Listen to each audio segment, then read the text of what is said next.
Hicksville Lumber. It's by far my favorite place to go for lumber. They are an Amish or Mennonite type of family-run business that is a bit chaotic because they are always busy. If you are willing to be patient, you can always find good lumber at very reasonable prices. It's picked through whatever stack they have, so you can take the widths that fit your material list. This project is for my daughter's townhome they bought. It needs a small kitchen island that can be moved if needed, just to give them some extra working space as well as some storage below. This build is the design I came up with. Now that I have my material, it's time to rough cut all my butcher block strips that will be glued together to make this top. I am looking to make a 24 by 42 inch top. This is all bandsaw rough cut lumber, and so some can just be run through the saw directly, some with a couple passes on the jointer, or some that need trimming with a straight guide board attached. After I have all my strips rough cut on the rough lumber, we can start to plane it down to get the proper thickness. My planer is not the best, but it does an okay job. I do get some tear out, as well as some snipe on the end. I have 10 inches of extra length to counter the snipe since I'm looking for two 42-inch strips out of the 8-foot lumber that I have. Glue up always seems stressful to me. I try to make sure to get enough glue on the surfaces, but then I try to make sure I don't oversaturate the surfaces, and then I worry about open time of the glue before it sets. Can I get my cauls into place? Can I get all my clamps on? What if it slips and it all falls off? Ah!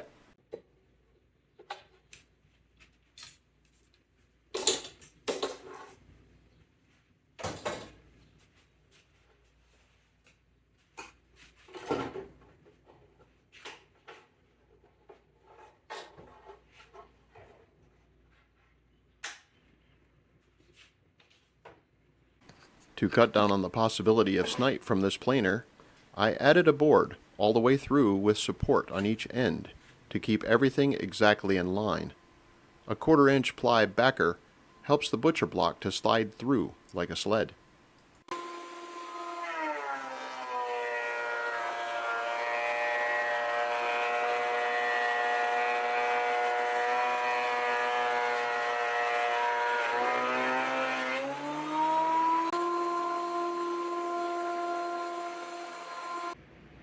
I am clamping these two pieces of top together for a final planing.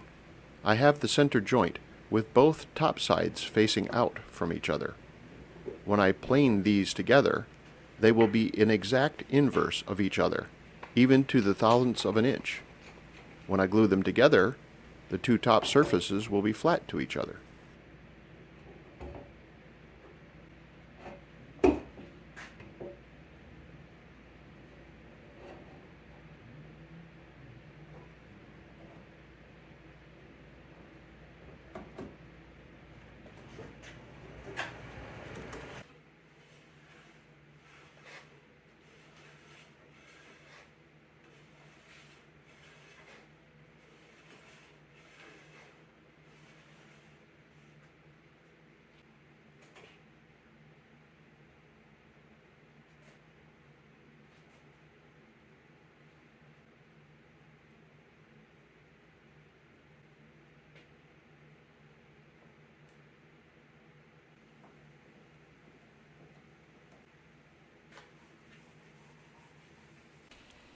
While I'm waiting for the top to dry, I can work on the base.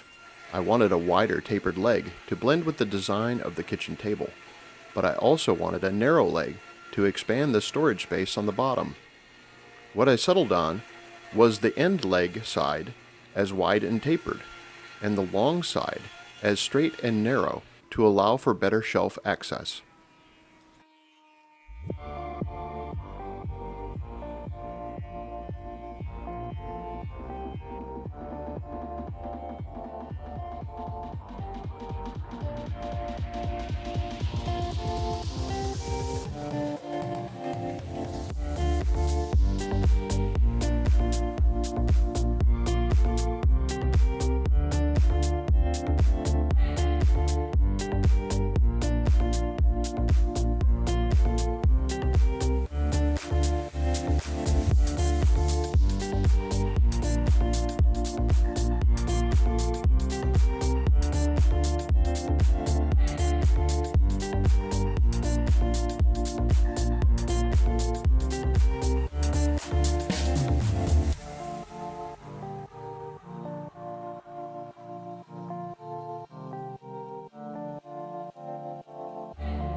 To join the two leg pieces together, I decided to cut 45-degree angles.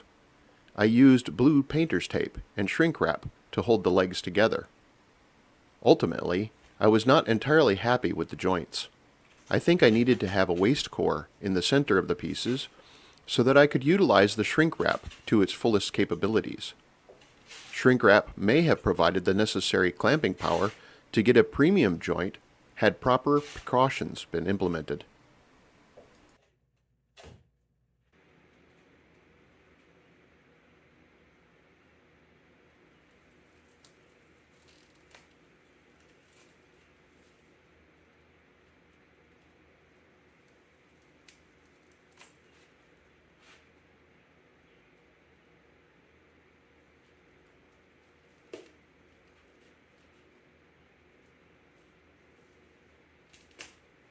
All of the YouTube woodworking people I have seen tend to make these fancy angle cutting jigs with T-slots and various clamping mechanisms. The advantage to them are the speed of setup if you do this for a living, but the disadvantage is the amount of storage to keep all of the different types and styles of jig just to run a couple of pieces through. I don't do enough taper cutting to justify the expense. This jig is a simple 1/4-inch plywood with a wooden track on the bottom. I just screw scraps to it when and where necessary to make angles, tapers, or whatever odd cut I need to make on the table saw.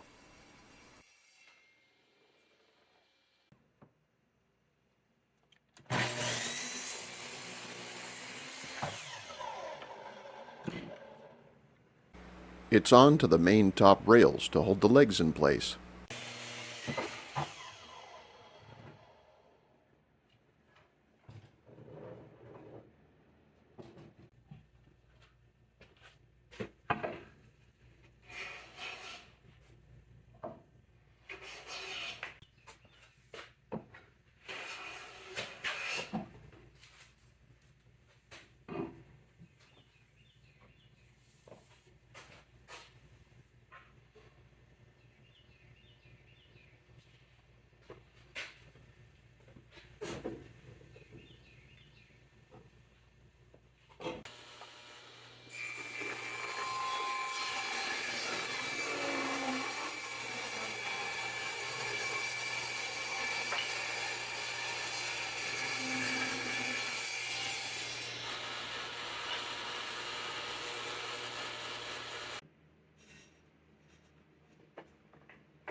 I will be making the traditional mortices or holes in the legs, along with the tenons, which are the tabs to insert into the mortices. A center line with a few Forstner bit holes will take most of the material out for the mortices, and the tenons will be made on the table saw. Final cleanup and fitting is done by hand before gluing them up.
When gluing up each set of rails to the legs, it's important to remember to measure the diagonals as well.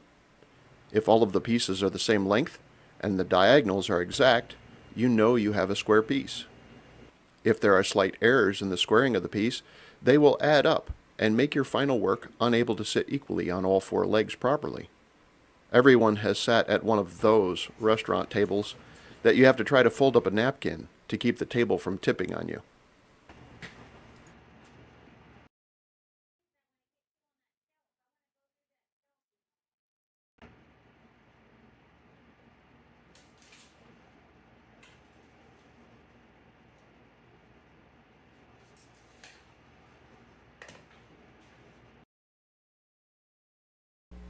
These braces will be used to brace the corners as well as hold the top. This method is used on multitudes of chairs and other tabletops throughout the years. I will be drilling an oblong hole perpendicular to the grain to allow for expansion and contraction from the butcher block.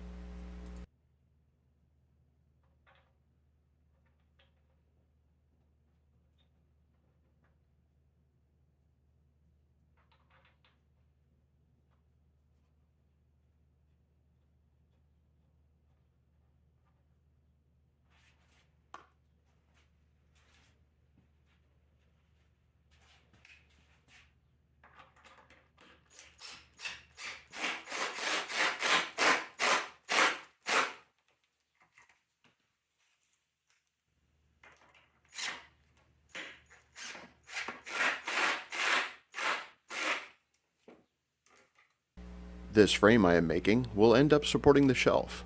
I wanted to use a single large dovetail to hold the frame together and keep the legs from separating. I have done router cut dovetails quite successfully in the past on cabinet drawers, but this is my first attempt at manually cutting dovetails. It took me quite some time, and the results are definitely nothing pretty to look at. The joints will be hidden though, and the mechanical locking ability make it worthwhile to create. In the meantime, I get to practice a skill that I intend to hone to a better level.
I am going to add a ledge to this frame that will in turn support the actual shelf.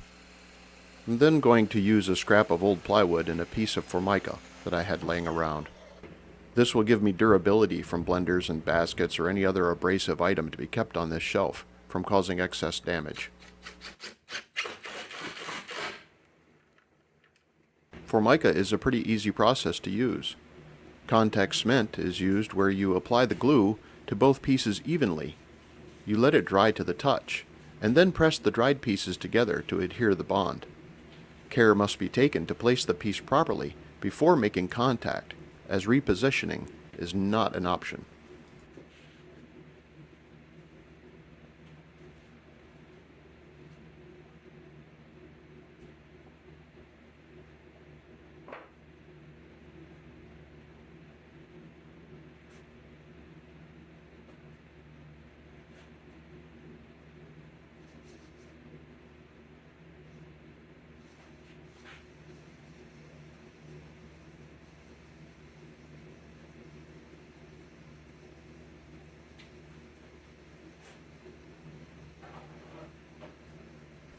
The piece of formica was initially cut to be slightly oversized, and a router with a flush cut bit along with a bastard file is used to finish up the edge.